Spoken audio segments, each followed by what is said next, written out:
Hi, everyone. If you're feeling overwhelmed, burned out, and if you're looking for a solution that helps you to heal in a way that is also energizing and confidence building, you're in the right place.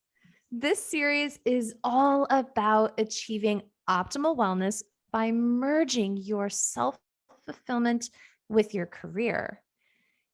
There's something more. You're curious, motivated, driven. You're seeking momentum in your personal life and in your career. Our last conversation, we talked about exploring the importance of being in integrity and authenticity with our minds, values, and community. I'm a metaphor person, so I thought of a metaphor for you for this.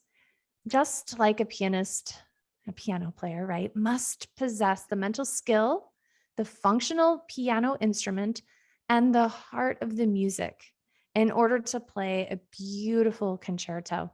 All three have to be in total alignment or integrity in these areas to allow your visions and your passions to manifest. And today we're going to continue exploring Ayurveda's tried and true solutions to help you achieve optimal wellness and fulfillment in your personal and professional life. Today, you are going to learn 4 key things. They are number 1, what does balance mean according to Ayurveda? Number 2 is what is a dosha and how are each of the 3 doshas different? By the way, you're going to get a quiz on this, so stay tuned. You're going to have to figure out some characters and what their doshas are. It's really fun. Number 3 is how to assess your own dosha. And hint, by the way, we have a self-assessment quiz that is by far the best and most accurate one I've ever seen, especially as it pertains to career-oriented people. So take that. And the last thing you're going to learn is you're going to get a sneak peek into a few pro tips for balancing your doshas. But of course, we have so much of that in detail in the mini course, and the link for the mini course is in the bio. So welcome. I'm Dr. Nicole Cain. I'm the host of the Get Your Life Back podcast and drnicolecain.com. And my mission is to help you to demystify the messages from your mind and body so that you can learn to identify and implement solutions that catapult you into such a state that it obliges wonderment. And my particular passion is helping people around the world conquer anxiety. And I am so lucky. Today, again, I am being joined by Hadley of Happy Healthy Hadley. And Hadley is a health and lifestyle coach. She helps people feel better in their bodies, have more energy, cultivate a better relationship with food, become less stressed and more joyful in their day-to-day lives. And she has an online program called Happy Healthy Habits, where she combines the concepts of behavioral science, habits for optimal health, and group dynamics to help you, her client, make lasting influential changes in their lives. Oh, and by the way, if you didn't know, we actually created a mini course together, Hadley and I, which will help you to create clarity around what success is for you and how to achieve success with your doshas, your mind body constitution. And that is called your Ayurvedic dosha, the key to your the key to your success. And if you haven't checked it out already, please do. And so, Hadley, I'm so glad that you're here. Thank you for being here. I've been looking forward to this conversation in particular. Oh my gosh, thank you so much for having me. I have been too. I've been like secretly this might be my favorite one. Same. talking about all the doshas and getting into balance with them and also talking about them in a slightly different way. If you've ever heard of the doshas, heard about Ayurveda, you might have learned about them in a slightly different way than what we're going to talk about here. So get excited for that. And yeah, let's get started. I'm super pumped. So, I was wondering if you could start us out. We talked in a previous conversation about what Ayurveda is, but in case this is the first episode someone's jumped in on, do you mind just refreshing our memories? Absolutely. So Ayurveda is an ancient Indian health science, essentially. And a lot of times people will describe it as the sister science to yoga.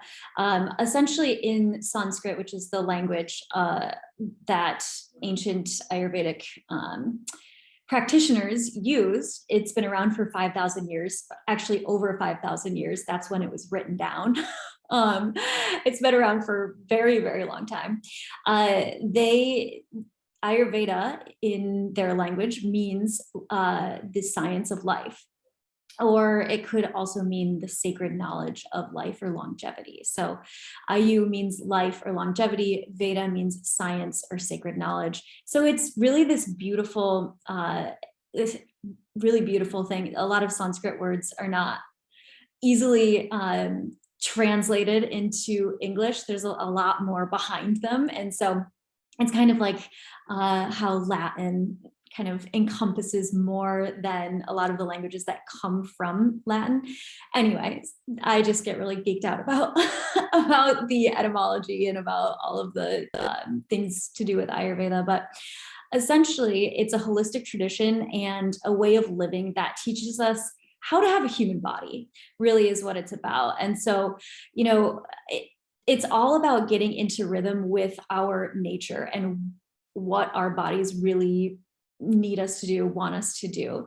You know, it's not about quick fixes. It's not about diets. It's not about herbs, though we do love herbs. And we have a module on herbs in our mini course. But it's not a quick fix thing. It's really about being an active participant in your health. And, you know, it's a huge system, but essentially the purpose of Ayurveda is to become healthy. And the definition of health, which we've talked about before, is the state of being in which body, mind, soul, and senses are in blissful equilibrium. So if you want to learn more about like that, just that alone, we go into that a lot more on previous podcasts, so you can go back and listen to those. But we wanted to talk today about the doshas. So, you know, you may have heard of the doshas or you may not, and that's totally fine too. We're gonna kind of break them down today. So essentially, doshas are mind-body constitutions. They are the manifestation of 5 different elements that ancient Ayurvedic practitioners really identified. Those 5 elements, we're going to start with the elements and then we're going to talk about how those elements play into the doshas. I find that that's actually the easiest way to understand them rather than trying to just memorize like, oh, this is my dosha and that means this thing about me. If we can think about it in terms of what the elements are, then we can actually think about how those things might show up in our bodies, how they might show up in our minds, our emotions, all of that good stuff. And you'll get what I mean in a minute. So the 5 elements are ether, which is kind of like, you can think of it as space. So there's ether and air, which you can think of as more wind. So those are slightly different. Space is more like space with the absence of wind. And then there's wind. And then the third one is fire. And the 4th one is water. The 5th one is earth. So also, as I'm explaining these, I've kind of put them in order from the most subtle to the most tangible. So space is essentially nothingness, right? It's like, if you think of outer space, it's like nothing. And then air is a little bit more tangible. We can feel air, right? We can feel it on our skin. We can feel wind, across our body. And then you have fire, can definitely feel that, but it's not as solid. And then there's water, that becomes more and more tangible, but it still slips through our fingers. And then there's earth, and that we can pick that up, we can throw it around, that's like the most tangible thing. So that'll be helpful to know going forward, it's the most subtle to the most tangible. So the manifestation of these 5 elements through our doshas kind of gives rise to our differences. And, different substances and different behaviors can include more and less of certain doshas. So we have doshas in our own constitutions, in our own bodies, in our own minds, but there are also, external things that hold these qualities as well. You don't need to know a ton about that, but just know that it's not like just a naming system. It's not just a like fun quiz. There's more to it than that. So we've got these 5 elements, and now we'll explain what the doshas are in terms of the elements. So we've got Vata. Vata is ether, space, and air, or wind. So we'll say space and wind. That's Vata. You can think of it as, well, we'll go into the qualities of it. So just remember that Vata is ether and air. Think of people with a lot of air and space in their constitution, in their bodies or in their minds, and we'll go into more of that. Pitta is mostly fire with a little bit of water as well. They have a little bit of oiliness. And so that's Pitta. And then you have Kapha, and Kapha is water and earth. So that's obviously the most dense, right? Water and earth, you put that together, you get mud. So you can kind of think of it that way.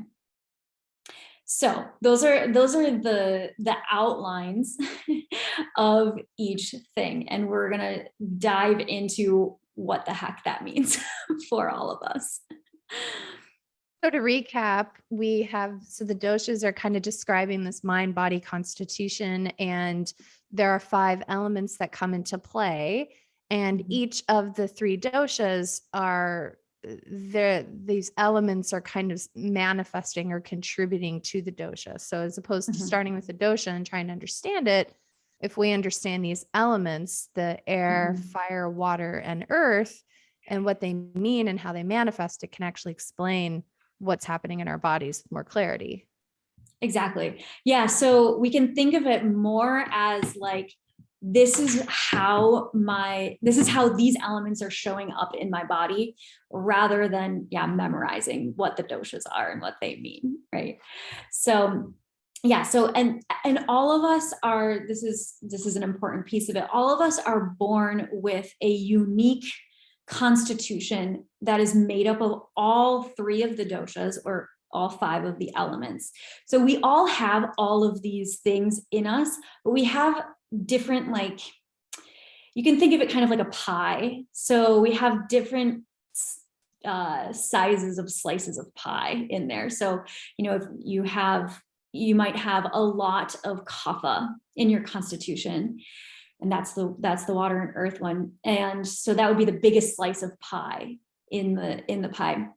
And then you might have a secondary dosha of pitta, perhaps, and that would be the second biggest slice of pie. And then you would have the smallest slice of pie would be vata.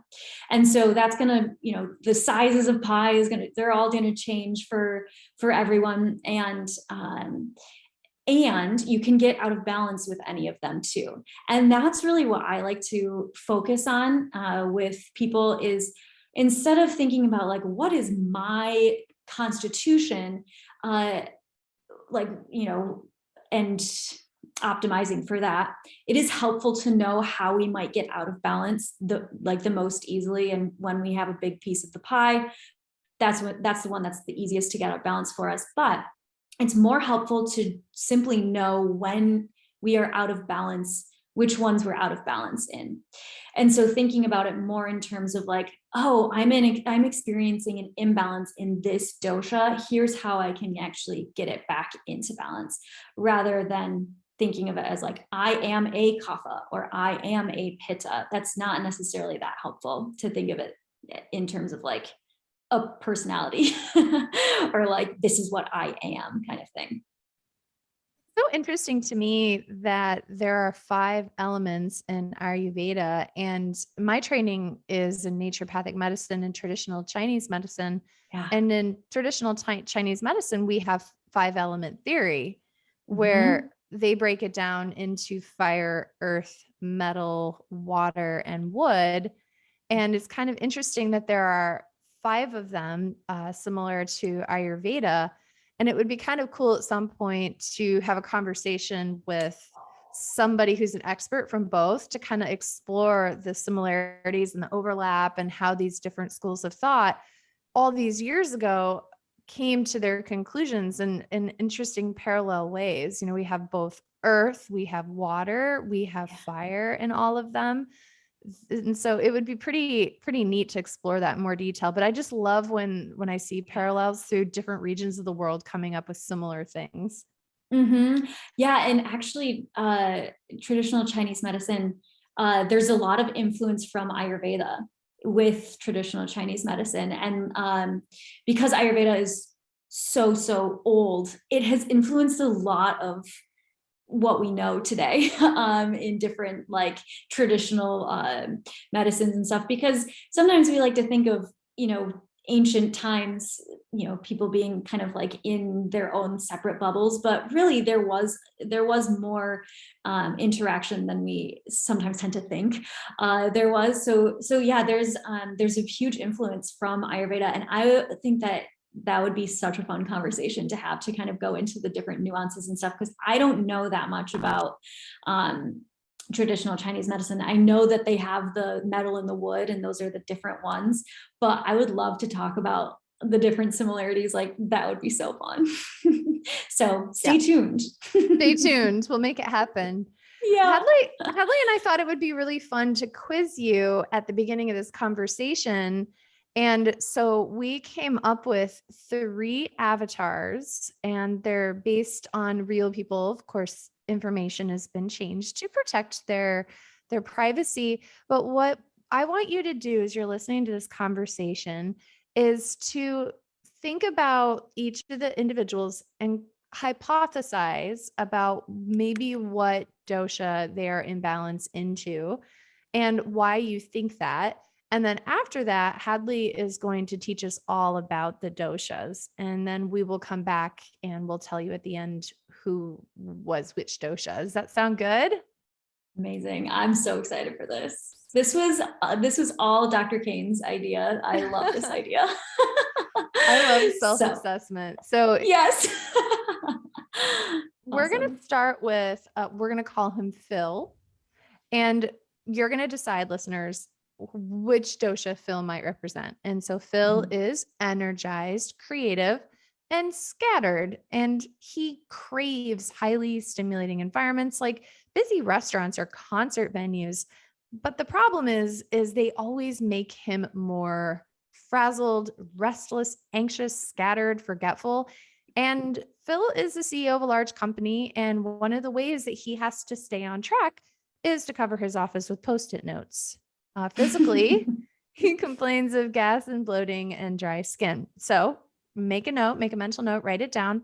What dosha imbalance do you think Phil aligns with? So that's the first one.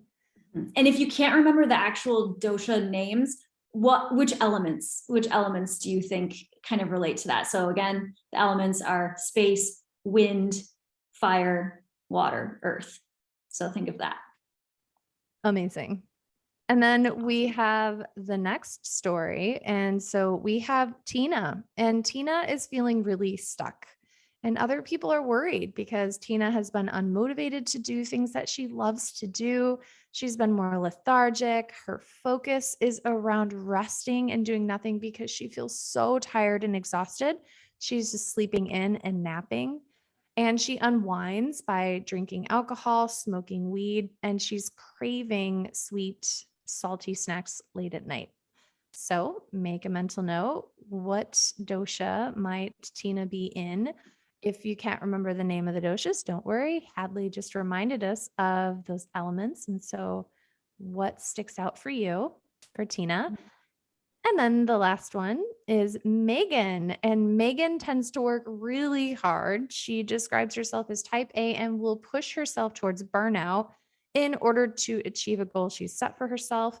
And she puts rest on the back burner. She craves things that are stimulating and keep her going, like caffeine, vinegary foods, spicy foods. And she struggles with acne, eczema, and heartburn. So what do you think, what imbalance do you think Megan might be in, and what elements really stick out for you when you hear her story?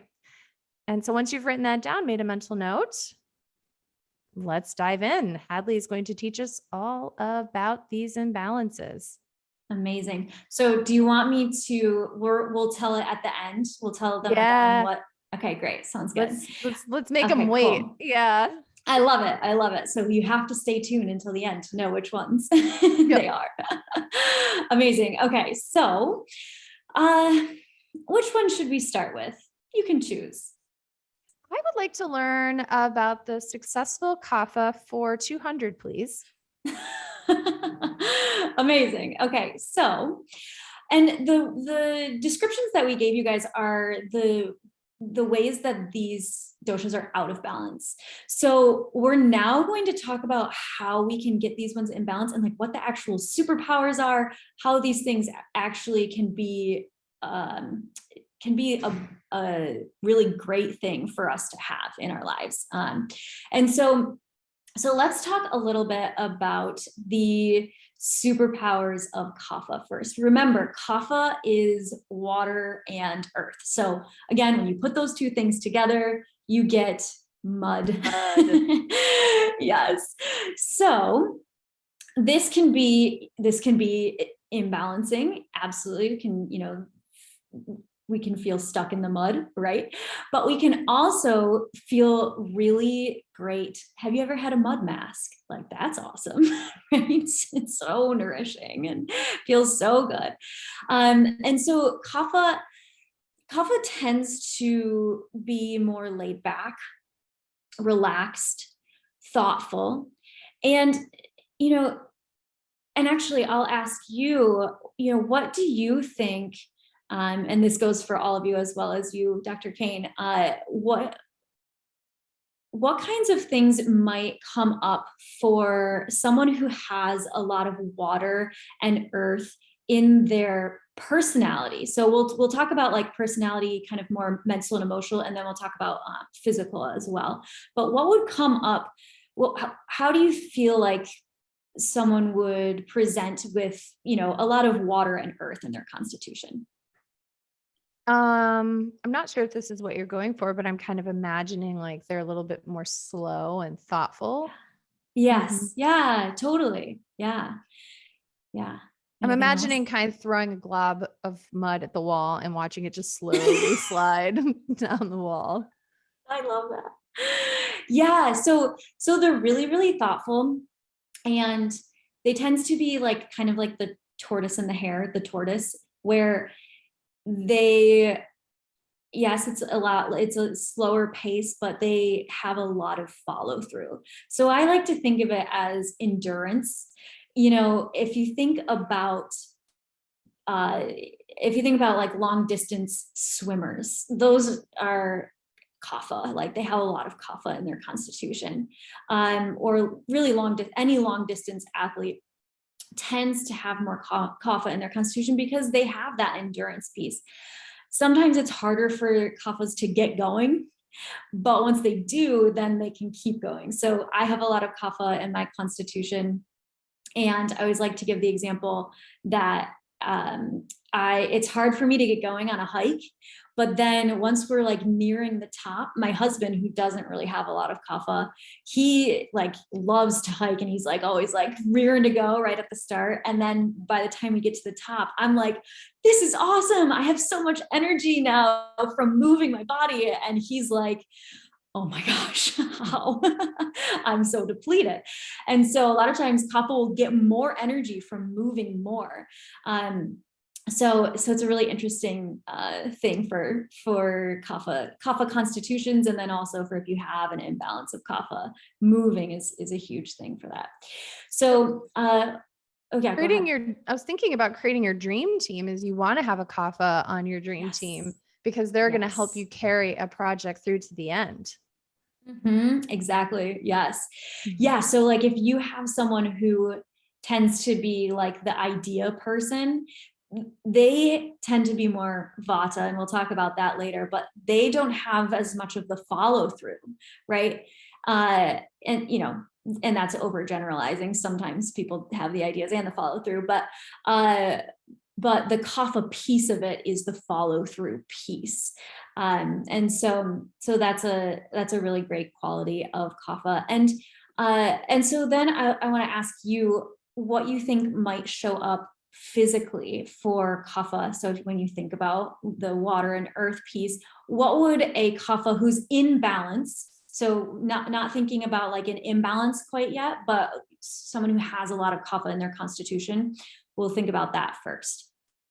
I'm thinking of solid, steady, that like their body constitution, their body frame is they probably tend to be like a more solid build.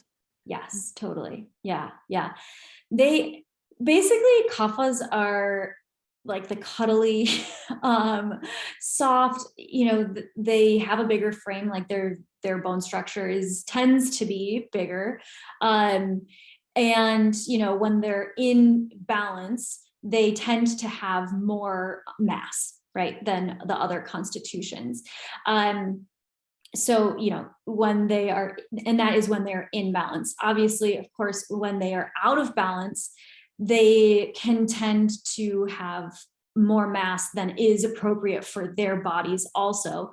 And that's the tendency is to gain weight, right? When we're out of balance with kapha, the tendency is more to gain weight physically.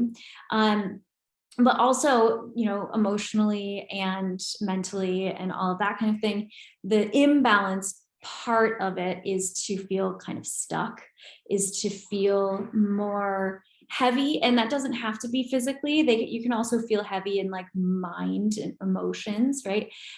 Depression is a kapha imbalance, is a kapha symptom. And motivation, lack of motivation is another one. Another one that is interesting is being stubborn. So if you think about mud, really like being stuck in your ways is a big thing with kapha too. So not being able to kind of change direction and go with the flow as much. And so those are all kapha things when kapha tends to be out of balance. And so we can talk a little bit about well, let's talk a little bit about what kinds of, we'll do a little bite-sized piece of what kinds of solutions we might have for kapha, for getting kapha back into balance. We go way deeper, like way deeper into this in the mini course, so definitely check that out. But making some small dietary changes can make a big impact for kapha imbalances, as well as exercise. Movement is huge, and movement is really helpful for getting back into balance. I want to say that I work with people on their relationship with food, and usually that makes a bigger impact on kaphas than just giving them a list of like, here, eat this, not that, right? Working on their relationship with food and with their own emotions can be really helpful. Emotional eating is a really big thing for kaphas, and using food as comfort. And so when we can get to more of the root of that, that's going to be helpful, because a lot of times kaphas know what foods are kind of their kryptonite, but that doesn't mean that they're just like, oh, I'm just not going to eat those things, right? And so that's a big piece of what I do with people, is their actual relationship with food. So I just want to make a note of that, that we're not just saying just eat these things. Like there's a lot of emotion involved, but eating more vegetables, lean proteins, and not eating right before bed are all really helpful. And kaphas really love their sleep. They tend to not have a ton of issue with falling asleep or staying asleep, which is an amazing quality, because if you've ever had a vata imbalance or even a pitta imbalance, you know that like not having your sleep is just the worst thing ever. And so the issue with kapha is not necessarily getting to sleep or falling asleep, but sometimes oversleeping. And what that can look like is like sleeping in really late or taking long naps in the middle of the day. And so while I never want to tell someone like sleep less, getting to sleep at a certain like at an earlier time can be really helpful. And having a consistent sleep and then wake time is really helpful for getting that routine established. And then, like I said, daily exercise is so huge for Kapha. And if you are like, oh my gosh, I totally resonate with Kapha and I don't want to move every day, that's totally fair. The craving tends to be for when we're out of balance. We tend to crave things that are going to get us more out of balance. Unfortunately, it is the reality of being out of balance. And so just know that building up toward more exercise is really helpful. Not like trying to run, 10 miles or even 1 mile if you don't run at all.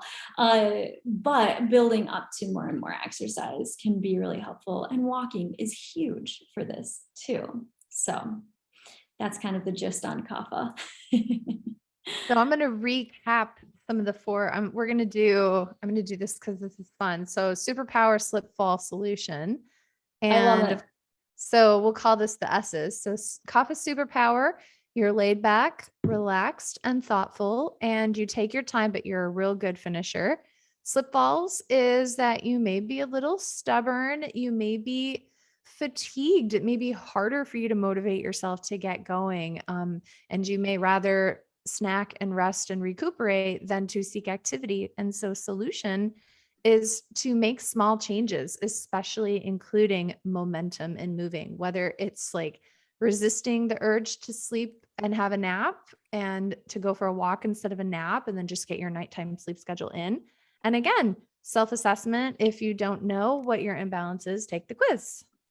I will also say sometimes people think that they have a Kapha imbalance when really they are just overworking themselves and that's why they're tired.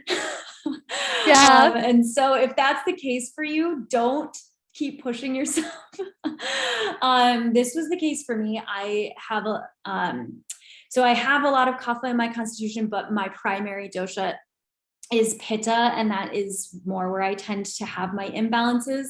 And so I had such a bad Pitta imbalance that I had like this dysmorphia, essentially, of body dysmorphia, and also just thinking, oh, I just need to push myself harder. And so we'll talk about how Pitta does that. But if you are, there's a difference between feeling really exhausted and depleted and feeling lethargic because we're not moving enough. What I would say for that is looking at your past, the past few weeks or the past, period of time and seeing like what has that looked like, and that can a lot of times inform us on, am I just like working way too hard and that's why I'm feeling really depleted? Am I not getting enough sleep? All of that kind of thing. Or is it really like I'm resting a ton and that's why I feel fatigued? So that can be helpful for sure. Another thing that you've said in the past that I think is really valuable is that these states of imbalance are shiftable. And so maybe you're in a season of your life right now where you are burned out and you're exhausted and you need to rest and rebuild. But maybe in your past, you just didn't have the momentum. And so you're an object that's not in motion will not achieve motion. And so, I think that your wisdom in, okay, you may be tired right now, but let's gather more data to really be sure.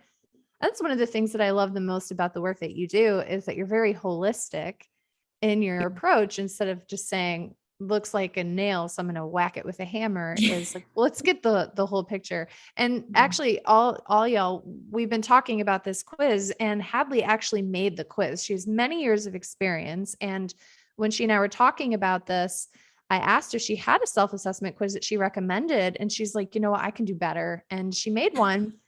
And so just to brag on you just a little bit, it's absolutely incredible. And I think that quiz, working with someone one-on-one like you is the best, but that quiz I think is also a great starting point to look just beyond the fatigue of Kapha to see, like, do you have any of those other symptoms that might lean towards Kapha, or actually, nah, babe, it looks like you're in a total Pitta Vata burnout and it looks like Kapha, but you're actually burned out. Totally. And I will say that actually Kapha is the least likely to be out of balance. it's also the hardest one to get back into balance. It's the hardest one to get out of balance, and that's the hardest one to get back into balance. And that's because it's so tangible, right? It's these water and earth are harder to move than fire and air and space, right? So because they are like a heavier quality, it's harder to get them out of balance. And then it's harder to, once you're out of balance, to get them back into balance. But it's definitely possible. It's for sure possible to get them back into balance.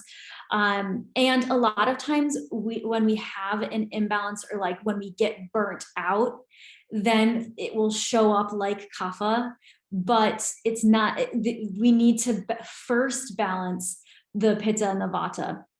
And so then, yeah, definitely working with people with a practitioner or a coach, or, you know, someone who can kind of talk to you or ask you more questions about what you're experiencing can be really helpful, or doing some self-assessment work as well, and learning more about this. And you can do that in our mini course too. You can learn more about it there. So yeah. Awesome. All right. So next, what's next? Which one? Vata or pitta? I'm feeling the Vata because I feel like these two often get mistaken because they're the more chilly ones. Yeah, So totally. let's Let's clear do up it. some Vata. So the successful Vata for 400. I love that I'm just like pulling out Jeopardy for no real reason today. I don't know why. It's fun. I'm here for it. I love it. Amazing. So let's talk about superpowers first. So Vata, when Vata is in balance, the properties, the tendencies of Vata, of having Vata in our constitutions, are more energy. We tend to be a lot more energetic, vivacious, enthusiastic, really good at coming up with ideas. You know, it's kind of like, I think of it as like the energy of just kind of like we're here, we're there, we're everywhere. You know, space is just super vast. Space and air, space and wind are the Vata elements. And so like space is vast, and then wind is just blowing it all around. And so that's what I think of when I think of Vata. And there are some amazing qualities of this that, you know, creativity. Someone who's, a lot of times people who have a lot of Vata in their constitution have a lot of, are super artistic, are really, really good at, you know, that creativity aspect, very imaginative, and also just like infectiously happy, adventurous. You know, they tend to just like love doing stuff. They tend to, yeah, just want to do new things all the time. However, wanting to do new things all the time can also get them out of balance, right?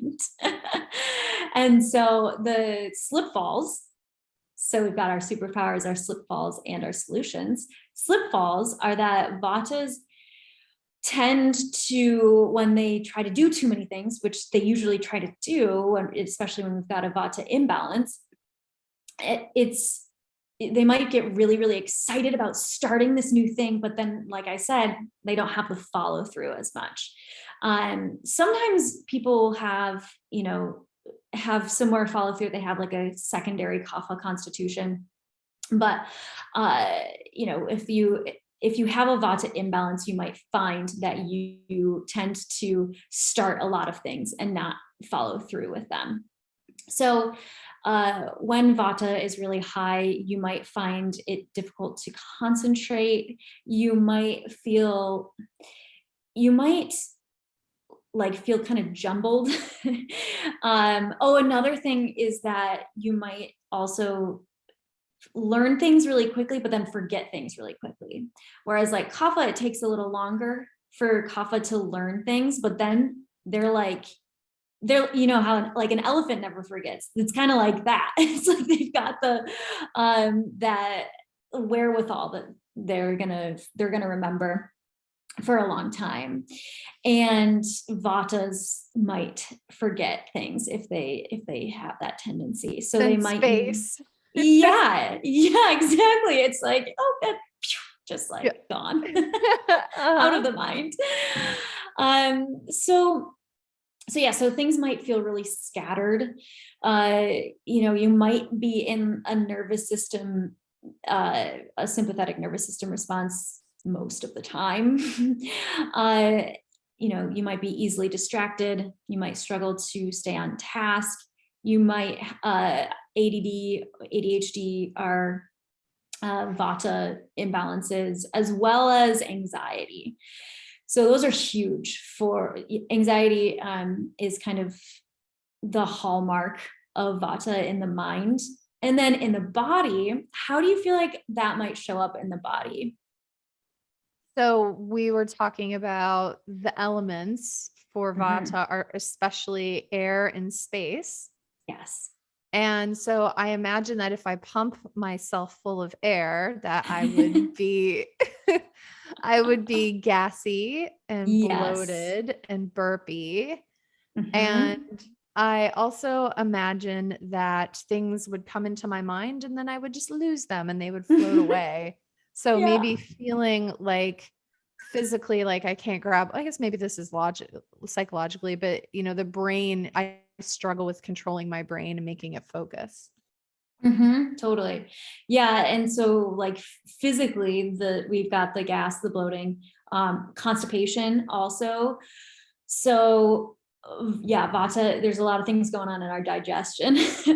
And so if you have a lot of those things, gas, bloating, constipation, um, then that's likely a Vata imbalance.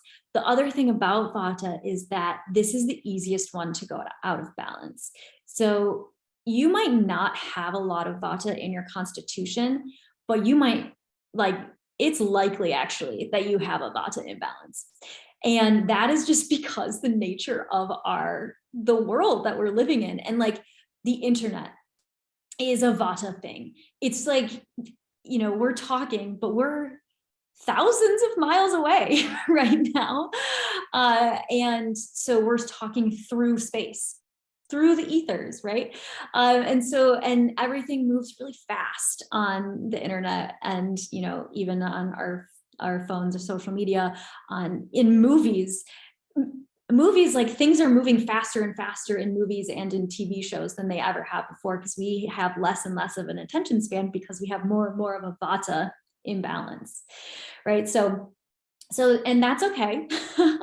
Vata is the easiest one to get out of balance, and it's also the easiest one to get back into balance. So that's the good news. However, a lot of times we have to keep getting it back into balance, because it tends to get out of balance so easily. So doing things for grounding is really the biggest thing for Vata. So that's physically, doing things that are going to be more, well, eating foods that are going to be more grounding, having more like oily foods. Oh, this is another thing that we didn't really talk about, is the dryness of Vata. So when you think of air, and especially wind, when there's a lot of wind, that dries things out, right? And so our skin can get really dry if you tend to have like really, really dry skin. Also cold, like you can tend to be really cold. And so that's where the confusion with Vata and Kapha can come in. Kapha tends to be really cold, but more cold and wet, whereas Vata tends to be cold, but cold and dry. So, and then Pitta we'll talk about in a second. That's the one that has the fire in the constitution, so that's warm. But the other two, these two are cold. So with Kapha, you might have like cold and clammy hands. Whereas like Vata, you might have cold and like really dry hands. And that's, just an indication of the imbalance. The other thing with Kapha is you might have a lot of mucus in your body, in your physiology. You might have, be blowing your nose all the time, or you might get bronchitis a lot. I used to get bronchitis like all the time. And that's a Kapha thing. So anything that's like kind of going on in your lungs and in your sinuses usually has a bit of Kapha, involved in there. So, and then Vata is going to be more dry. So you might have dry sinuses You might, you might feel like your nose is all stuffed up because it's so dry actually. And then your body is overcompensating with some mucus to try to protect your sinuses, right? So all of these things interact together, but those are kind of the Vata imbalances. And the way that we can get Vata back into balance is thinking of the opposite qualities. So if we've got dryness, if we've got coldness, coldness, is that a word? If we've got, restlessness, all of these things, we want to think of the opposite qualities. So we want to think of adding more oiliness, hydration, things that are going to be more the opposite of dry, which is wet or oily or unctuous. I like to think of it as kind of like an unctuousness. So, eating things that have more oil in them, that are more like soupy, stewy, that kind of thing is great. And lifestyle is really the biggest thing here. So if we're having a lot of restlessness, if we're going around to all of these different things, having a set structure is really, really helpful. And a lot of times Vatas will be very, very resistant to wanting to put in structure because they're like, but I love doing all of the things. And that's what they crave. However, I always say that structure creates freedom, because when we have some structure, we can kind of think of it as, okay, I have some time to do the things that I really want to do. And I have these like bookends. So if you've ever had a day where you literally have nothing to do the whole day and you're like, I'm going to get all of this stuff done, it's going to be amazing. And then at the end of the day, you're like, I literally didn't get anything done. What just happened? That's what happens when we don't have any structure. And so getting on like a habit routine is so helpful. It's helpful for everyone, but it's especially helpful when you've got a Vata imbalance going on. So, having a consistent bedtime routine, having consistent eating times, having consistent, work times, that's all really helpful. And you don't have to make it so like rigid, but just having some like checkpoints throughout your day can be really, really helpful for keeping that all consistent. Awesome. All right. And so you're saying maybe like less Post-its and more structure. Yeah. Maybe. Okay. Got it. Yes. So creating systems is huge, especially since there's like a tendency to forget things. And so when we try to keep things in our mind all the time, it's going to be a lot harder to be able to follow through on anything, right? Because we forget it. And so if we can have the systems and structure put into place, that's going to be really helpful. But if we're trying to put a dream team together, we want to have the Vata, because the Vata is like, what if we did this? What if we did this? And gets out of the box on things. And we need that in basically everything, in like any business or project or endeavor. We need someone who's coming up with ideas and getting excited about them and all of that good stuff.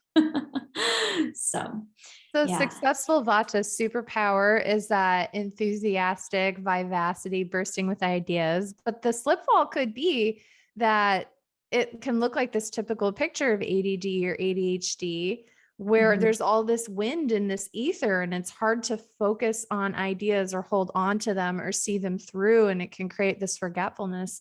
And so solutions may involve or embody creating structure, creating routine, and almost noticing what you're craving and then shifting to the opposite. And so if you're craving a lot of stimuli, is maybe do something that's more quiet and meditative. I was sort of envisioning like a great Vata might be like sitting in a hot tub, drinking a hot tea, where you're just like hanging in like the warm, wet hot tub. So you're moisturizing the dryness, you're heating up the coldness, and you're sitting still in place to slow down that chaos. Totally. And then follow the hot tub with with rubbing oil all over your body, because that's super grounding.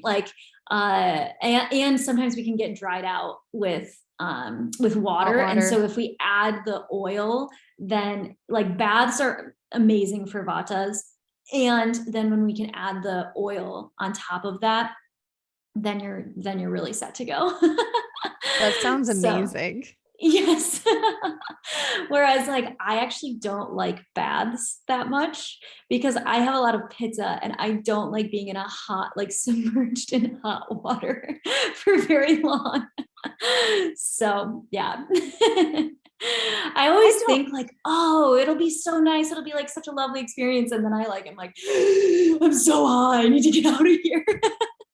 and I love it while I'm in the water, but the minute I have to get out and I get cool, then I'm like, Mhm. nope. So it's not even worth getting wet for me. But that's, Yeah. something you got to work on is transitioning from warm, toasty bathtub to warm, toasty blanket. Yes, yes. And if you do the oil after the bath, it kind of like traps the heat in. So that's really Yes. nice. Yeah, And in the yeah. mini course, Hadley actually teaches us which oil will work best. And so go check it out because there are Yes, different kinds of yes. oils. And so Mhm. she gives us a hack on which oil works best. So Yes. the last dosha is Pitta. Tell us all about Pitta. All right. So Pitta, the superpowers of Pitta is, the someone who has a lot of Pitta in their constitution, who is in balance, not imbalanced, but is in balance, is tends to be super, super passionate, ambitious, driven, very sharp, like intellectually. Sharpness kind of comes forth in other areas that tend to not be the superpower. But when a pitta is in balance, they have, they've achieved this level of success. And it can look different for everyone. Obviously, we're talking about how success can show up differently for all of us.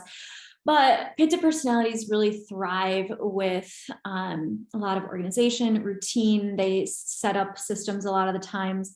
And and so you can kind of think of like the classic type A personality. And right, we've got some amazing qualities about the type A personality, and we've got some qualities that aren't as helpful for us, right? It's not that they are, necessarily like bad or wrong. And we don't feel as good when we're doing it, right? And so a lot of times, actually, I'll ask you, what do you feel like a person who is in balance with pitta, what might they have in their physical body? What might they like appear like? What's going on for them if they've Thinking, got fire? I'm thinking of someone who seems like really athletic and strong Yep. in a positive way. Um, somebody who is like, I go to Orange Theory and I do hit training. And so I'm thinking of like, I call them all beast mode, all these like humans that are like super Mhm. strong. They're able to do the power days. Like, so there's like endurance days. I'm thinking Kapha.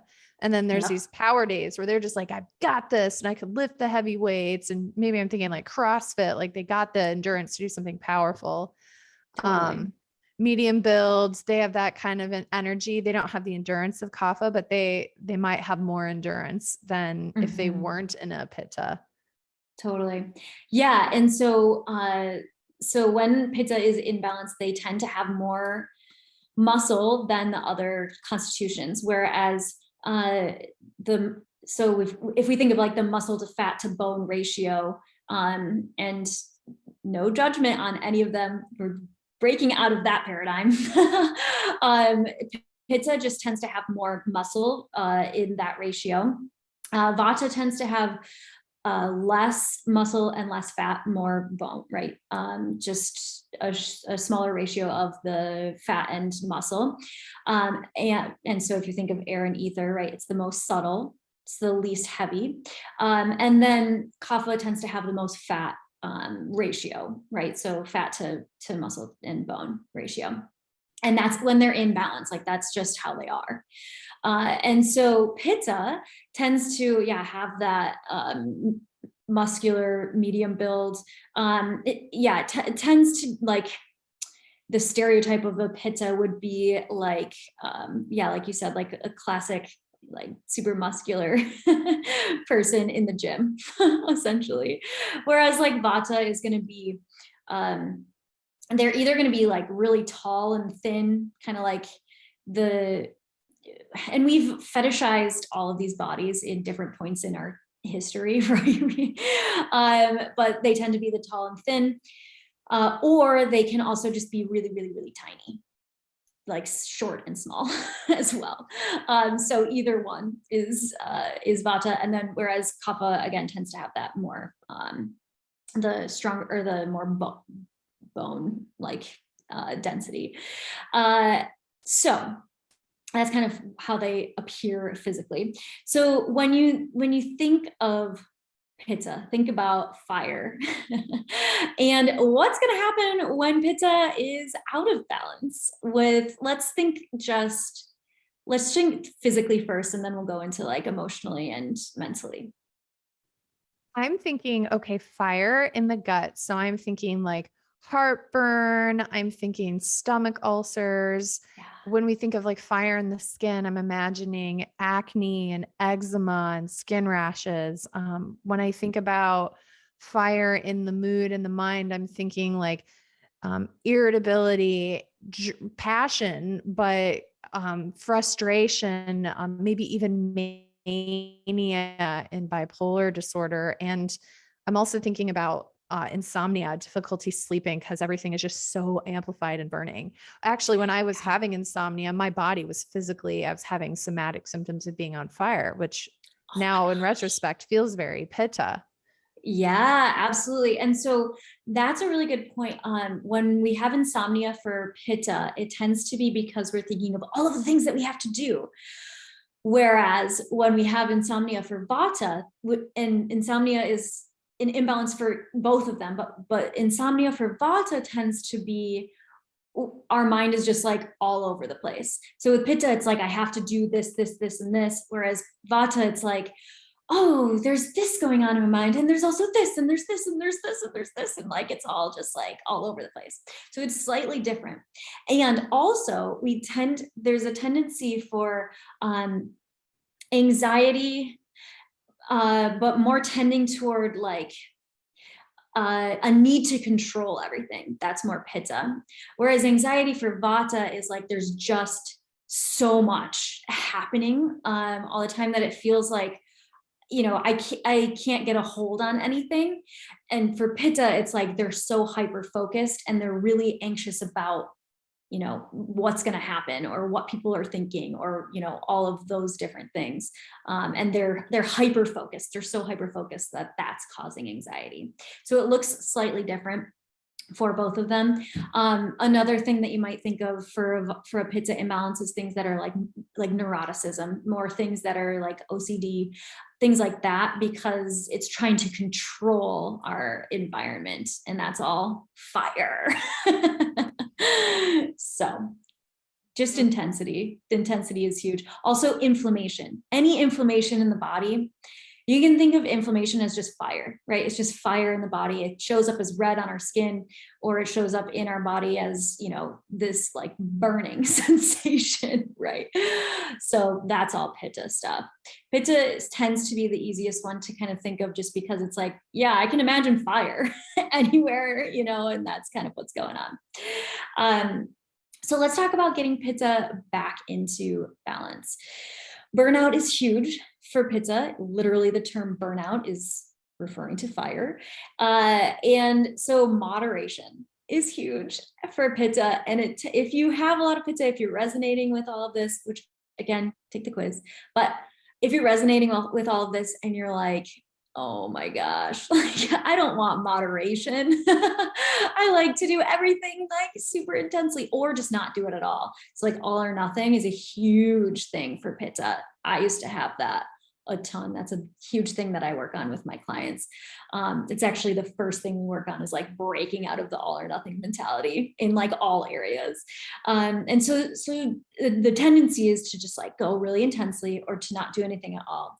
And instead we want to have this more softness, essentially.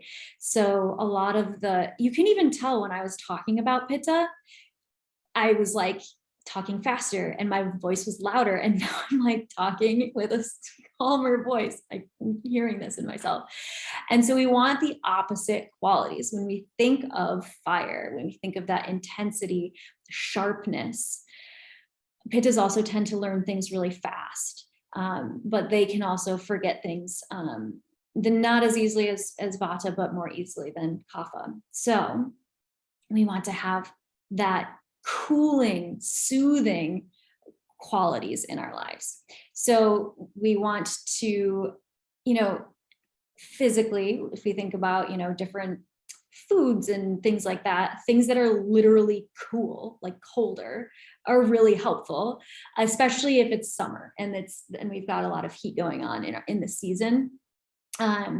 Whereas like if it's like the dead of winter, we maybe don't want to be eating like, ice cubes. But we might want to eat things that are like cooling, but not necessarily cold. So what that means is things that are more like, there are spices and things like that are more cooling. We go way deeper into that in the mini course, so definitely check that out. But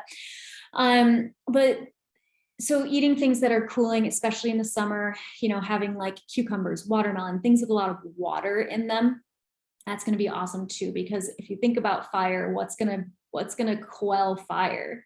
If you put a bunch of air into fire, it's going to make it bigger, right? It's gonna like make it go everywhere if there's wind, and it's gonna make it get even bigger. But if you put water on it, that's how it's gonna actually like calm down. So we need that water. And so what that can look like is more hydration. It just need, if you have a Pitta imbalance, you need so much water to flush things out, and to flush things out of your liver. There tends to be like liver issues with Pitta. So all of that is kind of the qualities. What that actually looks like in our day-to-day lives is, again, the food, but also doing things like yin yoga. And that's essentially like you're staying in a pose for a really long time and allowing yourself to rest in it, or doing things like restorative yoga. A lot of times when people have a huge Pitta imbalance, they tend to think of like those kinds of things as pointless. And they're like, why would I do that? That's not productive. And I used to have that. It was like Shavasana at the end of a yoga class was like, oh, come on, like we're really doing this for this long. I actually knew someone who would leave the yoga class before Shavasana started because she was like so in her Pitta. And this is all just a recipe for burnout, right? And so doing things that are going to be more soothing, calming, all of that stuff is huge. And environment is also key. So doing things to cool yourself off, especially when it's hot out, doing a cold plunge. And Pittas can benefit from a cold plunge any time of year, honestly. Like if you've got a lot of heat going on in your body, cold plunges are great. They're great for a lot of people, not just people with a lot of Pitta. But yeah, so really just calming the fire is what that looks like. So our Pitta, just like quick, the 4 S's of successful Pitta, you've the superpowers of passion and drive and learning quickly and shifting easily and having that kind of strength. But this could be a recipe for burnout, easily stressed, impatient, aggravated, digestive symptoms, skin. We talked about that. And then leaning into the opposite as a solution. So if you're fiery, lean into water, literally taking a plunge. If you're really hot and burny, maybe some cooling foods, things that are less spicy, things that are less warming. And then of course, the self-assessment is if you know what state of imbalance feels like for you, which one it is, it gives you tools right away to make changes that can work to help you be successful personally and professionally. And So we've talked about the three doshas, we've talked about the elements, and I was wondering if we could go back to our friends from the beginning of our conversation Yes. and see Amazing. what's going on with them. And so we started with Phil, right? So you guys remember Phil, energized, scattered, frazzled, post-it notes everywhere, gas, bloating, dry skin. So I'm hearing a lot of air, right? So the gas and the Mhm. bloating. I'm hearing restless, scattered, forgetful. So I can kind of sing like a lot of space, ether, things are just like floating off. Mhm. And so what do you guys think? Dun dun dun. It's Dun, dun, dun. Vata. Vata. So if you were thinking Vata, you were right. You were right. So Phil is in a Mhm. state of Vata, and oftentimes busy CEOs can enter a state of Vata. And so Phil needs to take a course so that he knows what to do to get back on track, to be more healthy physically, emotionally, and to be more successful in his career. And so then we have the beautiful, brilliant Tina. Remember, Tina was stuck. Tina was exhausted. Tina didn't have the energy to do the things that she loved to do. Her friends came and were expressing concern because she just didn't care. She's just like in a state of muh. Mhm. And she's craving sweet, salty cannabis, alcohol. And so, what are you guys thinking? What are you thinking with Tina? The elements. And so, I'm thinking, okay, she sounds heavy. She's Mhm. like literally like stuck to the ground, right? So she's heavy. So we talked about mud, that combination of earth and water, right? Mhm. And Totally. so she's kind of got So mud. yeah, so that one is Kapha. So Yay, Kapha. she's got the Kapha, and so now she can kind of look at, okay, these are the ways that I'm out of balance. Or maybe her friends can also like look at how, the ways that she's out of balance. A lot of times when we have a Kapha imbalance, there's a lack of like wanting to do anything about it, which can be really hard, right? And so sometimes we need to reach out to the support of friends, maybe get some accountability with it too. And of course, take responsibility as well, but leaning on support of friends is really, really, really helpful, or a coach or someone who can help you with it is really helpful for all of them for sure. But for Kapha to kind of get out of the mud, it's like having someone help you get out of like quicksand, right? So that's kind of Kapha. And then we had Megan. Megan was pushing herself to burnout. She craves stimulants like caffeine, vinegar. She's craving spicy things. And I think that kind of helps lean us towards which Mhm. imbalance. She's got the hot acne. She's got the hot eczema. She's got the hot heartburn. What is Megan's imbalance?